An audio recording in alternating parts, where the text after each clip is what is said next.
Well, I've just about had enough waiting for this Brandt Clarke, Jacob Chychrun, Kings and Coyotes trade to be fully finalized and public so I can make a video about it. So, because that's been over an hour now, 2 hours at least, I'd been sitting here just waiting and waiting and waiting to make the video about it, but it hasn't happened yet, and now it's 3 p.m. PST. Super Bowl is going to be starting soon. I honestly don't even really care about the Super Bowl, but this entire thing has slowed down the video process for today that I just like, okay, screw it. Let's make a video about something else. We'll talk about Chychrun and Clarke when that happens. Let's go over to Detroit. Because yesterday we had ourselves a segment on the Hockey Night in Canada intermission where Jeff Marek went out there and spoke about the Red Wings and their pretty much main trade chip, I guess you could say. Okay, there's like two guys that you could realistically say are potential trade targets for other teams on Detroit. We're talking about Tyler Bertuzzi here. Of course, the other one you could debate is Dylan Larkin, but today we're going over just mostly Tyler Bertuzzi and an update shared by Jeff Marek on the show. Let's take a look at NHL Watcher's Twitter because he writes it out here. Marek says at the intermission, teams interested in Tyler Bertuzzi are Dallas, Yzerman and Jim Nill have a relationship. Edmonton has had some interest in him as well as Tampa. Detroit is asking for a substantial trade return for Bertuzzi. And it's kind of funny because the first reply here says, Bolts Dynasty, how the freak would Tampa trade for Tyler Bertuzzi? No assets or cap space. And the reply says, we say this every year about them. Lol. And you know, I don't think that's all too inaccurate. It's kind of funny how the freaking Tampa Bay Lightning are always going out there and finding themselves the guys to get added to their lineup and help them make a playoff push and maybe make the finals for a fourth year in a row. It happens every year, right? But at the same time, there are some other teams to talk about when it comes to this Tyler Bertuzzi thing, starting out with the Detroit Red Wings, the main team at the start of all this conversation. The reason we need to talk about them first and foremost is because Tyler Bertuzzi and the contract extension that's going to be handed out to him. Right now he's making 4.75 AAV till the end of this season. There have been a lot of reports that we've been seeing as to whether or not the Red Wings and Bertuzzi could agree on some sort of an extension, whether or not Bertuzzi wants long-term and Yzerman doesn't want to go there. Right now, Bertuzzi has 7 points in 20 games played, on pace for 18 points in 51. Not a great number at all. I mean, the guy had 62 points in 68 games last year, and he matched this season's point progression in only 9 games 2 years ago. Bertuzzi, as we know, is a talented player who's got bite, who's got a point-producing ability, but this season, due to the injuries that sidelined him and his somewhat lackluster play in his return, it wasn't really the best year for this guy in a contract year sort of setting. Sure, you have the benefit of the doubt to say, hey, I'm a talented guy, and I was a point per game last year. I demand money, and I can get it because I'm that guy. But Yzerman at the same time also has a point saying, yeah, but we're not going to sign you to a huge deal with a lot of money and a lot of years after coming off a 7-point in 20-game season.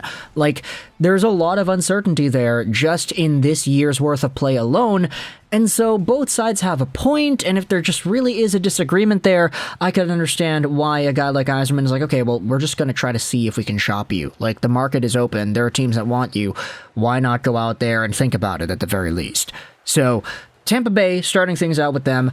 If they get a guy like Tyler Bertuzzi, you're probably looking at like a sort of Brandon Hagel situation, but better. Brandon Hagel got 2 first-round picks for the Chicago Blackhawks last time, and a lot of people said that was a pretty steep overpay. However, nowadays, if you take a look at what Hagel is with the Tampa Bay Lightning, you could very much debate that 2 first-round picks is not an unfair return. That guy is making $1.5 million a year till the end of next season, and he's on pace for 70 points this year.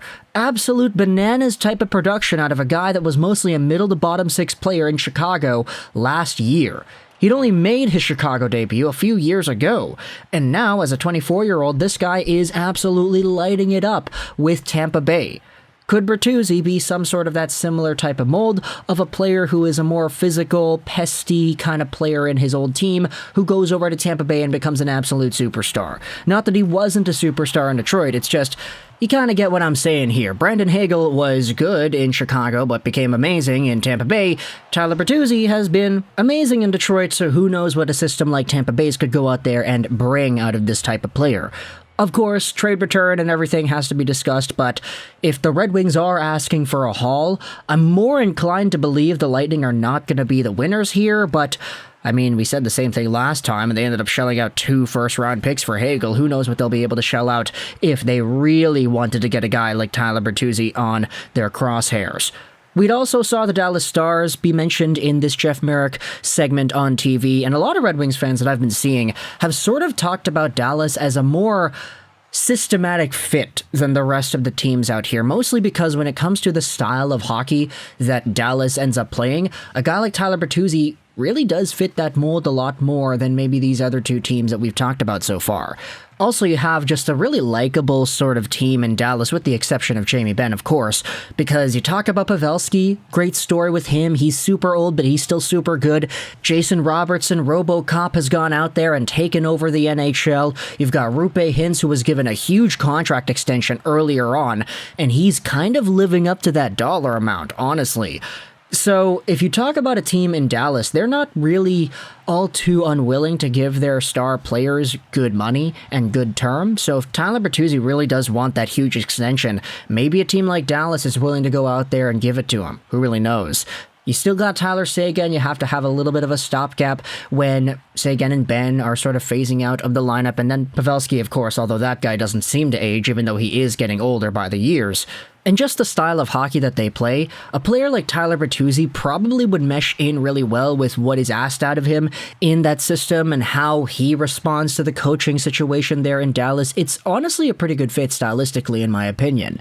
And then you have yourselves the Edmonton Oilers with, of course, McDavid, Draisaitl, everybody who is amazing in their top 6.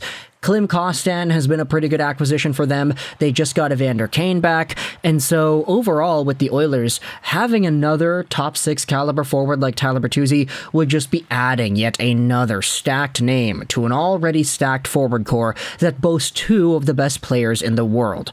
You're going to have to go out there and convince me that the Oilers have it in them to make more out of this playoff run than just making the 2nd or even 3rd round, but a guy like Tyler Bertuzzi certainly helps.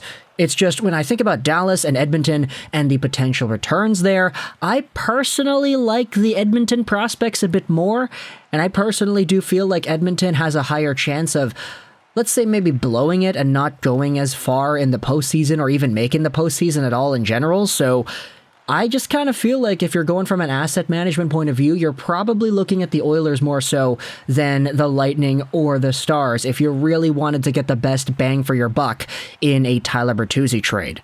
Of course, it's all up to Steve Yzerman, but at the end of the day, that's just kind of how I feel about each of these teams and their prospect situation. Obviously, Tampa Bay doesn't win on the prospects because they don't have too many of those. They would have to shell out a whole bunch of first-round picks and the limited prospects they do have in the cupboard, which just gives more flexibility to a team like Edmonton or a team like Dallas if those other teams really wanted to outbid Tampa Bay in some sort of a Bertuzzi trade in the first place. So that's just my thoughts on the matter. You can let me know your thoughts in the comment section below. If you're a Red Wings fan, who would you rather make a trade with? Oilers, Stars, or Lightning when it comes to Tyler Bertuzzi and on the premise of you getting a boatload of futures in return. If there's a prospect or a roster player in particular that you're targeting in a Tyler Bertuzzi trade, feel free to let me know in the comments who that is.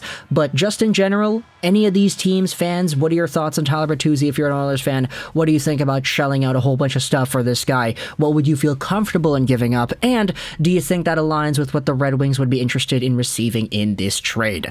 Let me know your thoughts in the comment section below. I hope you enjoyed this Juraj 99, and bye.